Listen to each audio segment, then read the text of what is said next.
Hello there again, Laura here. Welcome to another one of my videos. In this video I wanted to talk about a few experiences in my life, more going back to my childhood and my younger years.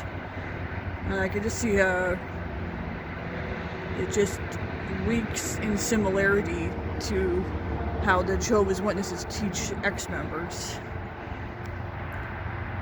So when I was a kid, growing up, as a child, I was very shy,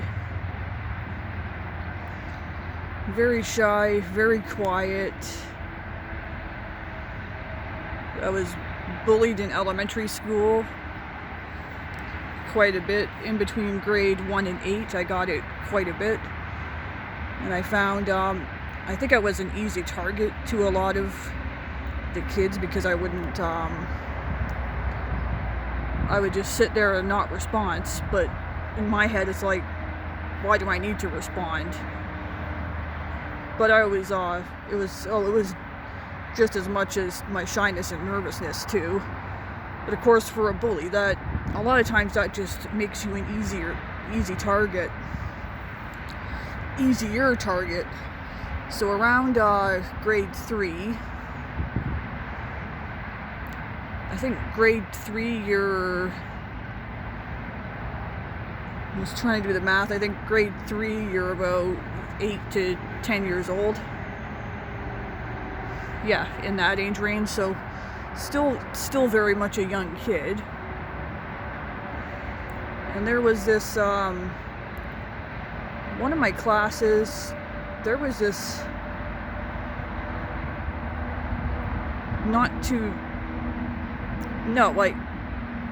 kind of good-looking boy that I would say it was definitely more of a mild crush, though it wasn't a,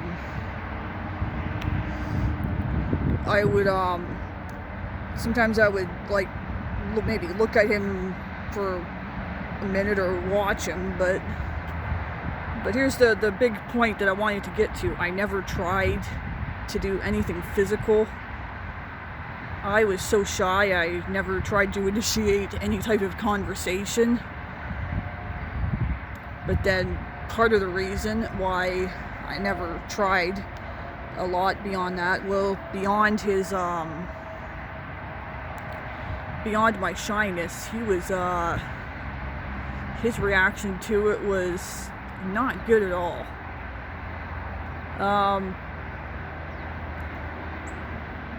I was just a kid, so I can't really say my looks at that point was probably what he's not attracted to, but probably my personality too. Like why is this geeky little girl attracted to me? I mean, so I was far too shy, and from a very young age, I was quickly the type of girl that, you know, if I can sense that it's not a mutual attraction, then I'd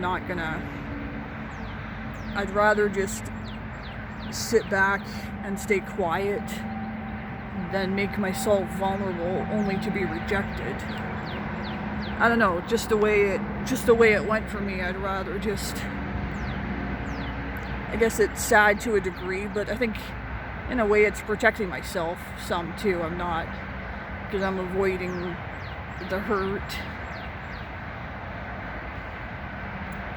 But anyways, the thing was, this kid, we were in a couple years together, so we were in some of the same classes together, and he just always treated me like I was nothing but a loser, a geek, like I could almost say inhumane. It was never anything physical, never any pranks. It was more just attitude, very rotten attitude. I could say very much rotten, disgusting. It really makes you wonder what goes on in those kind of people's heads. But then, over the years, in my neighborhood, because I've never lived too far from where I was born and grew up and grown up. So in my neighborhood, he would I've seen him around about a few times, not meeting up. I'm just like, I'm out and about doing my own thing, and he passed. He was usually pulling out from the driveway from somewhere, and every time he usually had a passenger with him. You know, it's one of the things, like, the treatment I got, why should I be surprised? But still.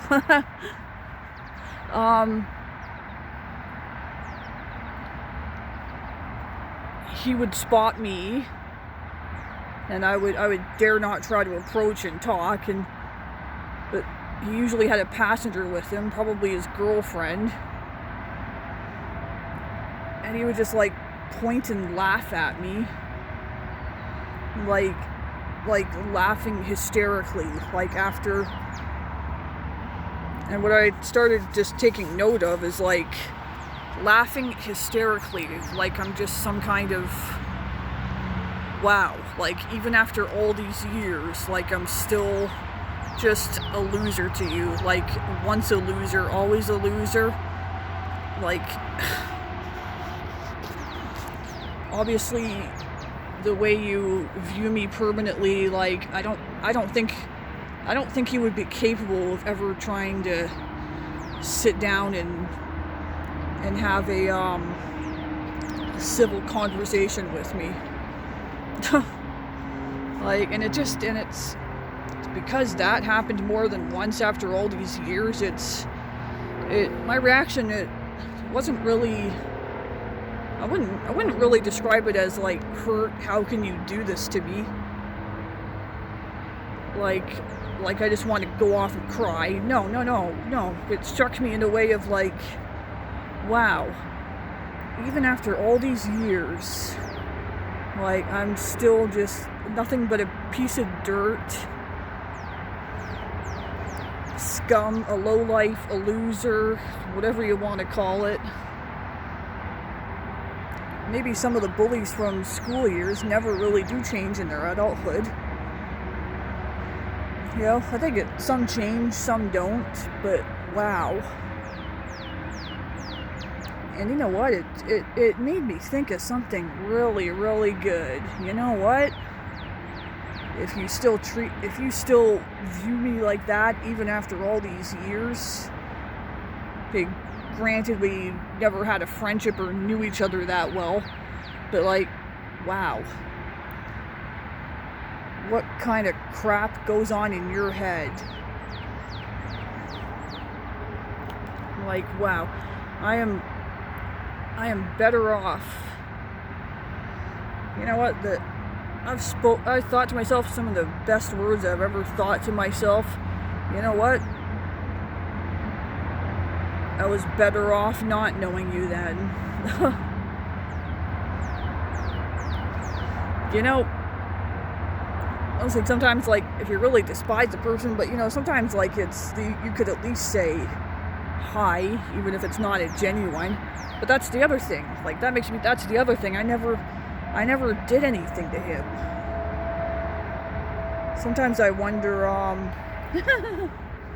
sometimes I like to sit and think, and I'm like, I wonder what kind of false, fake stories that he's trying to spread around about me.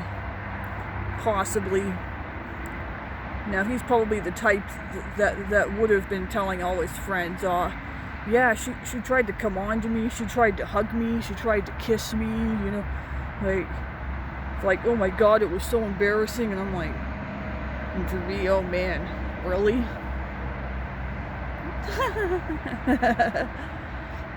Now, you know what? Let me tell you, my friends, I'm a very honest person. Nothing like that ever happened.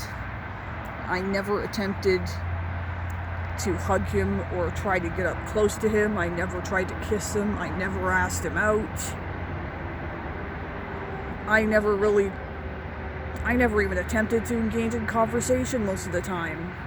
Well, that gives you an idea too how shy I was back then too. But like, wow. If he has, and I'm sure he has a little bit, painted me as just something like a desperate like a desperate loser trying to get somebody that I have no chance with. Oh man, like, looking back, like, I may have always been a very shy person back then. I think my shyness definitely kept me very quiet and to myself back then. I would still say I'm an introvert. A lot less shy, but still an introvert. I'm an introvert, deep thinker, very honest. My personality, I'd say I'm very much the opposite of ditzy or an airhead. Oh yeah.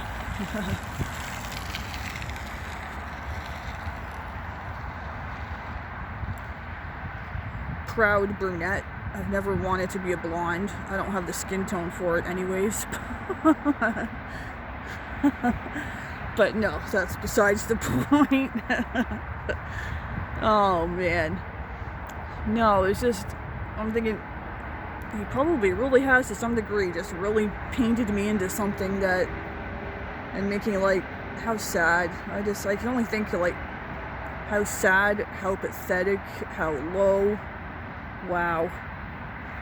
To make me out to be somebody I'm not, or something that I am not.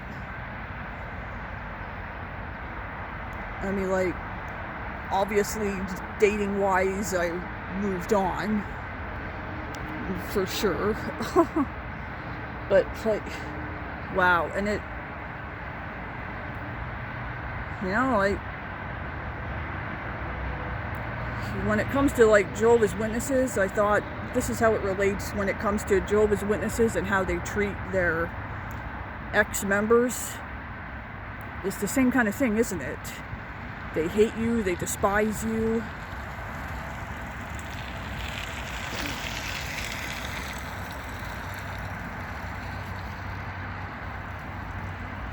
If they see you in a store or out in public, it's, man, like, they'll either run away. I think most of the time, as soon as they see you, they'll run away.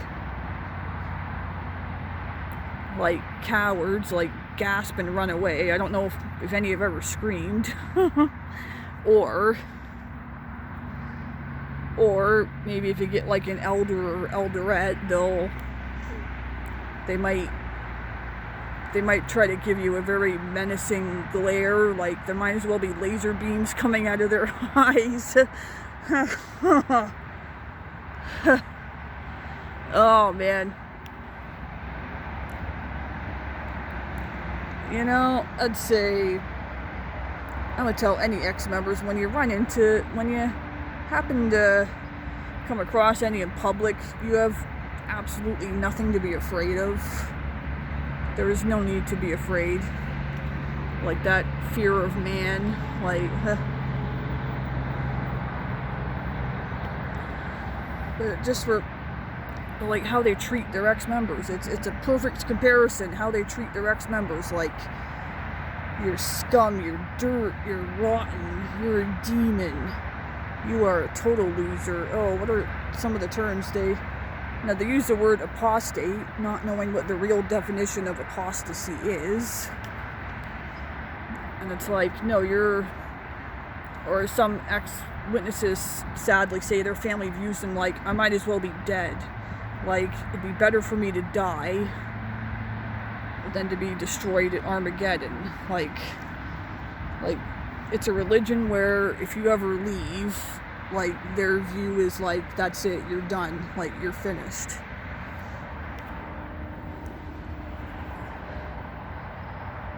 Like, you might as well jump in a grave now. Like, well, in their heads, like, even when you do try to go back, like, Okay, first off, I would never try to return because they're a cult. It's not the right religion. They've twisted the Bible. It's a false gospel. They deny the deity of Christ, which I have learned recently that's like one of the top markings of a cult. Yeah, I would never go back in the first place, but another good reason, a very good reason, is because I don't want to put myself, I would never want to subject myself to the horrible treatment of having to sit in the back of a Kingdom Hall, being totally ignored and acting like I'm invisible. And then I hear for some people it takes like 6 months, a year, maybe longer to be reinstated. Like, wow.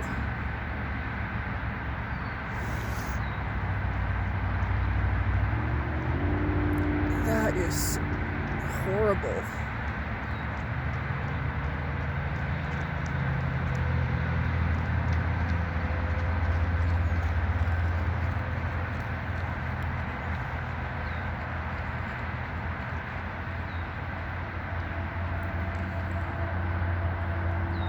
I think way back, would Jesus treat people like that? The answer is no. There's examples that he didn't. I think of the biblical example of the shepherd. If he has 100 sheep and he loses one of them, he's sad.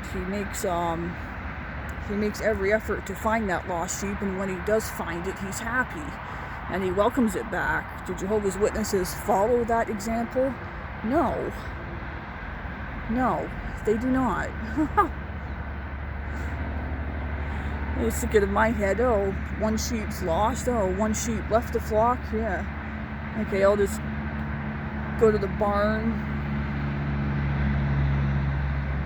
I don't know, get my bat or shotgun or bow and arrow, and I'll finish them off. And I think that is more their attitude. It's more like they're not going to bother to find you at all, which is very sad, because how dare you leave the one God's true organization on earth. Like, no, they cut you off from family, they totally isolate you.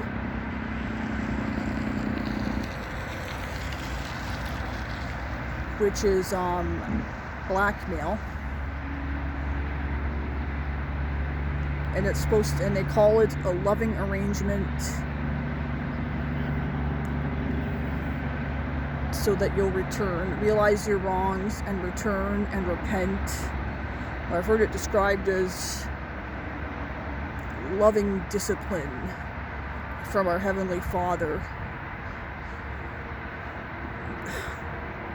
I think loving discipline would be like having contact with your family, still being able to talk to certain ones.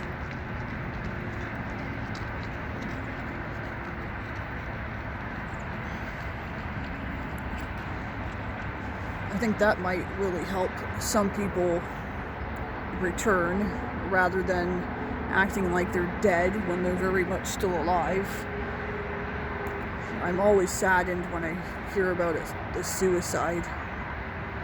It should never come to that. And when you have stuff like that going on, you cannot claim that that shunning is a loving thing. It's not. It is,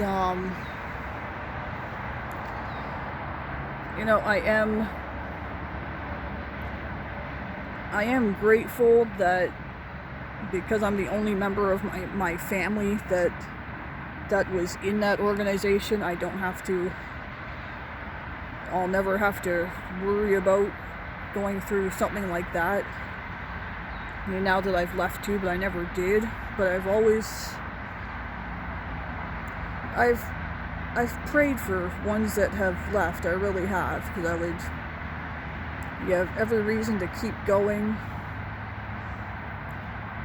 keep living. Every day is a new day. Things will get better. Definitely. Just remember, you got a lot of people on the outside that would be happy to talk to you and be your friends too.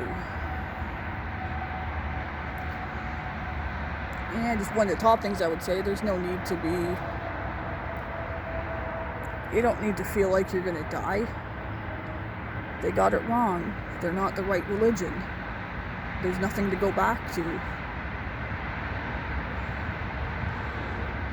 You made a very smart move. You made a very right and smart move by leaving a cult like that. Don't ever let them make you think otherwise.